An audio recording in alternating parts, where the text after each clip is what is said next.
Good morning, my friends. This is Tyra coming to you live. It's Transformation Tuesday. And this is actually Tuesday, and that would be December 22nd, 2020. And I wanted to share today a little bit about why this season is so important to so many people. And I believe that there's some really ancient roots that tie us all together when we look at, some of the festivals and some of the seasons that some of the festivals and celebrations that come together this time of year. So I recently became aware of Diwali, which I'm going to try to see my words here, which was November 12th to the 16th, which is the Hindu celebration of the celebration of the harvest and the time of year. And it's a time of getting together and celebrating and having traditions, and there's food involved and music and everything, and it's a big celebration, and that one's already happened. And then last week we completed Hanukkah, and Hanukkah is definitely a celebration of the miracle that the Jewish people celebrate, the 8 days of Hanukkah and the miracle of the oil lasting for 8 days in a time of scarcity. And this was definitely a time of the same time of year, November, December, and this year it happened in December. But this is, again, kind of a harvest festival time for people and a celebration. And so there's a lot of festivities and family gatherings and traditions and celebrations there. And we're now moving into the Christmas holiday. Christmas will be this week, and Christians all around the globe will be celebrating their miracle and their celebrations and their traditions and the things that make this time of year special to them.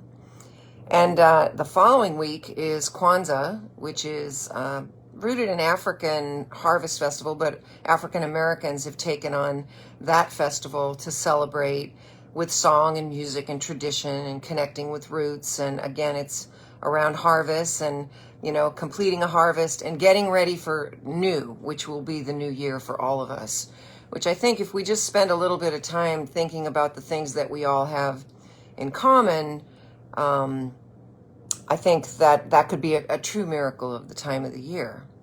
Now, one of the things that I wanted to do, when you think about miracles and you think of Festival of Lights and, Season of Giving, and even if you look at that hopefully in a non-commercial sense, but it's really about the traditions and families and favorite memories. And as we walk about, our physical existence on this planet as spiritual souls and beings, we gather and collect memories and things that are important to us. And this being a season that, hopefully, has some positive memories for everybody, I thought I would share a few of the ones that are most special to me.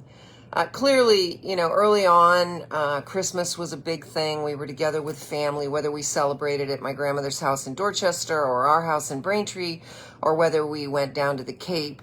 There was always cousins and family and big gatherings and wonderful meals and obviously presents. And we were, indulged and treated about Santa Claus until we couldn't believe in it anymore. But it was really the gift of giving and the surprise and the miracle and the kind of newness of, and just a real expression of love.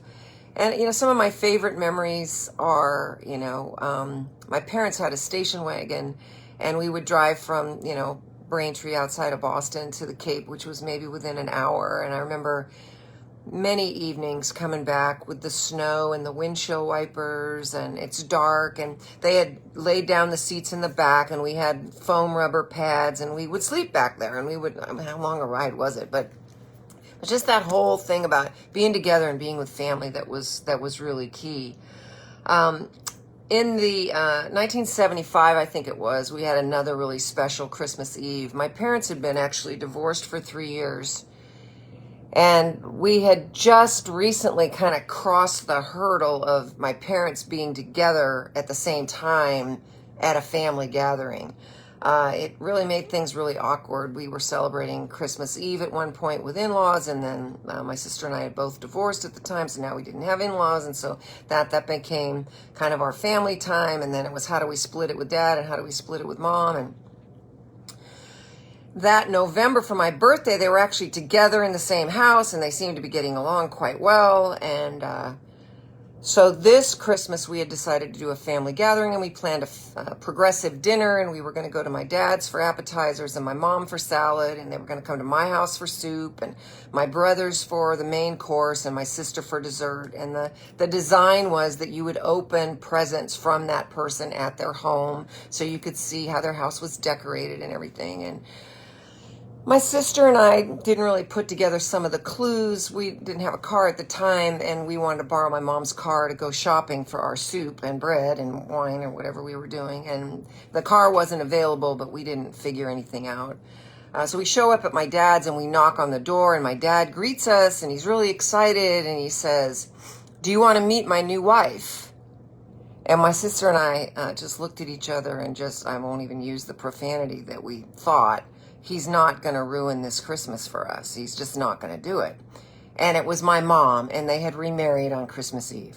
So my parents, we had great family memories, as kids. And then the divorce was a little touchy and trying to put things back together. But then they remarried on Christmas Eve. And so Christmas was always a big deal for my mom, and that just brought the family back together. And that was really kind of a fun time. For me, when I first started dating my second husband, Jim, he had 2 grown stepdaughters. In that first year that we dated, it was, navigating, when are we going to get together to exchange presents? And, his loyalty was to his children, and they were going to go to their grandmothers. And he said, "I'll figure it out. We'll come by." And, I felt I was being kind of a baby. I wanted my time. And, he showed up at my mom's house with the girls, and the joy in their eyes giving me the present. I mean, they ran across the room to sit by me, to have me open the present that they had picked out for me.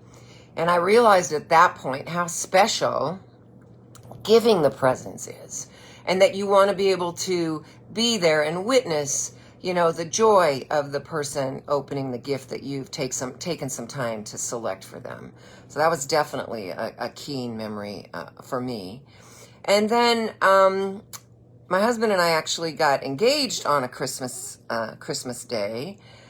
He had already shopped for me, and this was, kind of maybe the week before Christmas.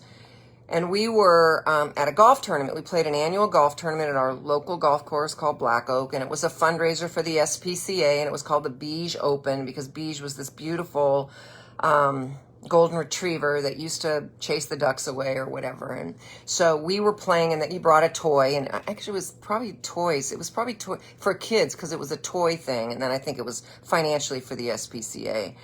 And he was just acting weird, really weird. And I couldn't quite figure it out. And at the end of the day, he's standing there, and he's giving me this blurb, and he's going, while I was out shopping, I found this ring that I think would be perfect for you, but I don't know that it's going to be right. And we've never really talked about this, and I don't know that it's going to fit. And he's blah, blah, blah, blah, blah. And he's just like rambling on and on and on about this ring. And I said, well, what do you want to do about it? And I goes, well, I've just called the guy, and it's still there, and I think somebody's going to come get it, and I really want to go down there. I want to show it to you, and if you like it, I want to get it, and I want to give it to you for Christmas. So we go down there, and we end up, and it was gorgeous, and he purchased it. So I got what he had already gotten me for Christmas, and then I also got an engagement ring that day, which was pretty key. And then I would say 2016, I don't know that I've mentioned this one or not. So 2016 would have been 8 years after Jim had passed away, and I had not put up a Christmas tree. That first Christmas, my stepdaughters and I went to Santa Fe to celebrate that first milestone Christmas without him, and it was a wonderful trip and has its own special memories. But every year it just became easy to go someplace else, not decorate, not put up a tree. Everything was in the garage, and I had just this overwhelming perception that the memories were going to be too intense and too hard to go through. Stockings with names on it, all the remembrances of that time. And I decided that this was going to be the year, and I was going to do it anyway. And I set up a tree, and I brought out all the ornaments, and I went through them to really kind of cathartically keep the ones that brought me joy, and, release the ones or let go of the ones that no longer brought me joy.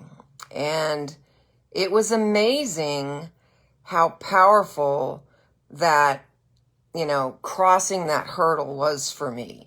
What I discovered was that in those boxes up in the bins in the garage were some really special gifts that had been given to me. I mean, I had this wonderful golf angel charm that my friend Mary had given me that was sitting up there. I had a heart and a hummingbird ornament, things that were really significant for me then and now that I could bring forward with me and allow myself to open my heart up again to the holiday and to the season and to giving and to love and to turn all those memories, although they exist on a shelf to a certain extent, to just get in touch with those and open up my heart to feel those. So I just wanted to share, a few of those. I mean, it's now time for new memories, and we all look for ways to go about doing that. But find a place in your heart to remember some of the special traditions. And I'd ask you, what's your favorite tradition? What's your favorite holiday entree or things that you like to enjoy and share? What do you like to do during the holiday season, whichever holiday you celebrate? And as we get ready to, crank off into this final week of the year, which I don't know if I mentioned that Kwanzaa is going to be December 26th to New Year's Day. So it's just a lot of people coming together at this time of year, trying to explain the mysteries of life and share in miracles and look for things to look forward to. And it's really all about faith and love and sharing and giving and a joy of the season for sure. And I, in this crazy, wicked pandemic year, I hope for you and I wish for you to have a little bit of the joy of these holidays, whichever way you celebrate, and share them with the people, however they celebrate, and just be open to the beauty of the season for sure. And look forward to, a new year and new beginnings. I get to start over again next year for sure. So with that, I want you to enjoy your day, enjoy your week, enjoy your holiday as best as you can. And just know that I'm thinking about you. And feel free to, if you're a member of my group, Extraordinary Life for Women, go ahead and, comment in there for sure. I'd love to hear from you. And I just know that I'm thinking about you and that I want you to have a wonderful, joyous festival, however you choose to celebrate it. All right? So till next week, next Tuesday, Transformation Tuesday, I'm Tyra Jarvis. I look forward to hearing from you and seeing you next week. All right? Have a great day and enjoy the rest of the holiday season. Bye-bye.